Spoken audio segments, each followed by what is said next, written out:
Okay, YouTubers, welcome back. I had said earlier in my video that I was going to do one on the Nutrafin plant system. So I thought I would take a minute, and well, a few minutes anyway, and tell you about it. My tank is a 20-gallon tank, and I recently dealt with that brown algae problem, and somebody had recommended for my lighting, which I really don't think is that high. It's only 28 watts. But they told me I should add CO2 and stop with the liquid fertilizers except for like once a week. So I turned around and I decided, well, okay, I'm not going to go out and buy a pressurized cylinder and have to go and refill it and all that. It's only a 20-gallon tank. So I had been checking it out and have for a while now, different systems that are out there. And this one from Nutrafin I've seen many times. And I've seen it for all kinds of varying prices. It's for up to a 20-gallon tank. Let me hold this still. And I've seen it for many prices, as I was saying. And I decided that what I was going to do, I found it on Big Al's online. And they had it for like $18 and some change. So I ordered it from them. And said, what the hell, let me give it a try. It comes with the canister. That's not normally where I keep it. I just have it there for the video. It also has this great little hanging device to hang it on your tank, and then it just kind of sits right there, hangs off of that, which is a great thing.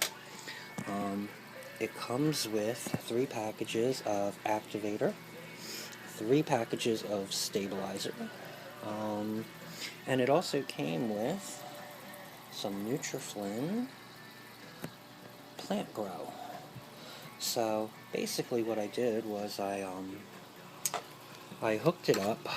I'm trying right now. I'm going to put that there, tighten that up, and then I'm going to take and hang my canister back on it, which is going to be fun trying to do it one-handed. There we go.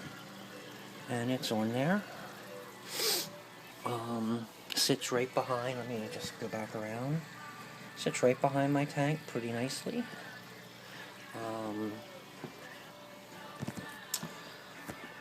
It runs on that tube down to the bottom of the ladder.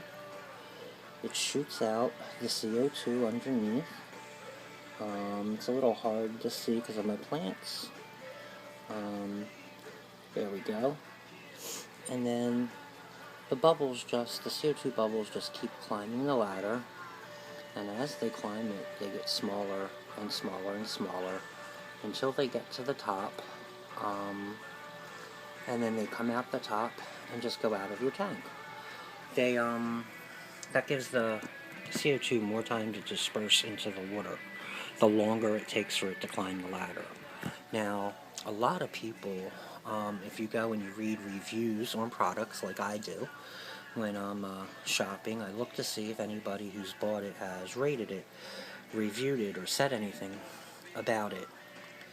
Well, this is one of those products where you get a 50-50 mix on the product when you look at the reviews online. And I was really reluctant to do it, and was thinking about putting that money out for a pressurized cylinder and doing it, but then I was like, it's only a 20-gallon tank. When I saw this at Big Al's for $18, I said, hey, what the hell, I'm going to give it a try. It's not that much money. If it doesn't work, well, I'll return it right away. So I got it. If you know about CO2 and making it yourself, DIYing it, then you know some of the pitfalls. If you make the water too hot, it'll burn the yeast won't activate, and it won't eat the sugar water. Well, that's what I did the first night. The way that you make the mixture is you put a half a cup of yeast, it's a half a cup of sugar. Let me repeat that, a half a cup of sugar. It's about a half a teaspoon of yeast.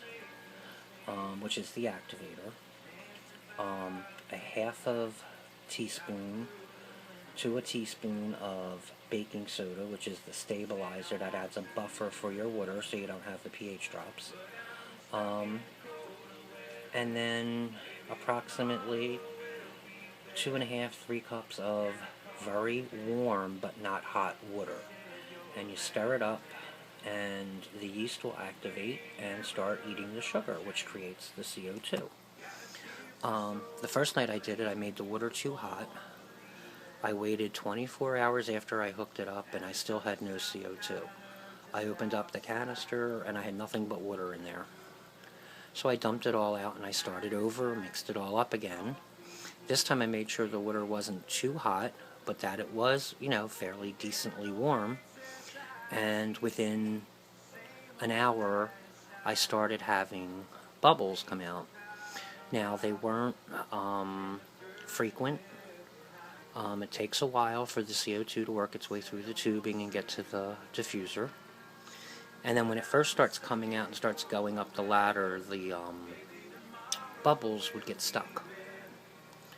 And then another bubble would come and join it, and it would get bigger. And then after 3 or 4 bubbles joined together, then they would go back up the rest of the way.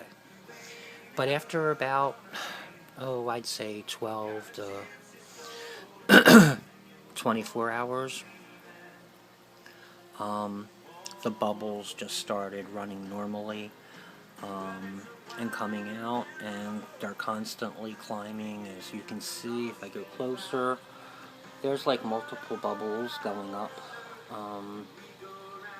the unit. I have some hanging up there at the top. That's just more time for that CO2 to disperse into the water.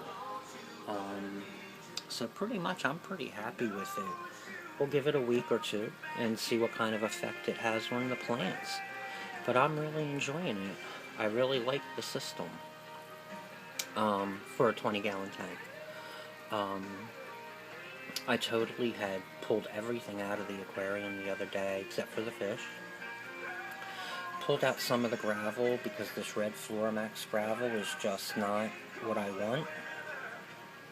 It makes it really hard planting plants. It just wants to rip the roots when I put it down. So I'm hoping to just let this go for right now, not really get any more plants, and let it go the way it's going to go. And maybe in a couple of months or so, we'll see how we're doing. And then I'm probably going to pull everything out again, and I'm probably going to pull out all this substrate, because there's so much of this red stuff mixed in with the Eco Complete, I can't get it out. The other day I did it. I went down and I was really siphoning through that and pulling out as much of that red stuff as I could. And it seems like the more you pull out, the more comes up. So I'm going to end up pulling out all the substrate and just put down new Eco Complete, so I don't have any of this red stuff. So anyhow, that's my thoughts on the Nutrafin, and my new tank design, my new plants, my Rotala indica, my Rotala wallachy, and the Rotala macrenda that I've added in the back, right there next to my wisteria. So let's hope the CO2 makes them all grow like crazy. I'm looking forward to it. Hope you enjoyed the video. Questions, comments, rate, and subscribe. Thank you.